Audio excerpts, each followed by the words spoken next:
আসসালামু আলাইকুম ভাই। সৌদি যারা থাই দেন, আমি সৌদি থাই। এই হলো আমার ঘর। এই ঘর, এটা হলো পানির ব্যাগ। হলো পানির ব্যাগ। এন্তন পানি আয়, এই যেখানে যায় আমি পানি খাওয়ার পরে এই হলো গানাম আমার। দেখছেন ভাই, এই হলো গানাম থাই। এলো গানামের শাবুক বলে। এই সাপ করতে থায়, দেখছেন।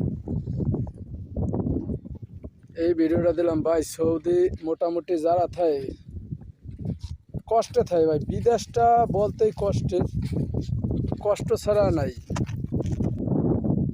কষ্ট ছাড়া যদি বিদেশ হতো ভাই, এনে ঝড় বাতাস বৃষ্টি কোনো কিছু নেই। সব এই দেন দুই চার এলাকায় কিন্তু কোনো নেই ভাই, বাড়িঘরও নাই। দুই চার এলাকায় কোনো বাড়িঘর নাই। এনে হাঁস মুরগি পালি।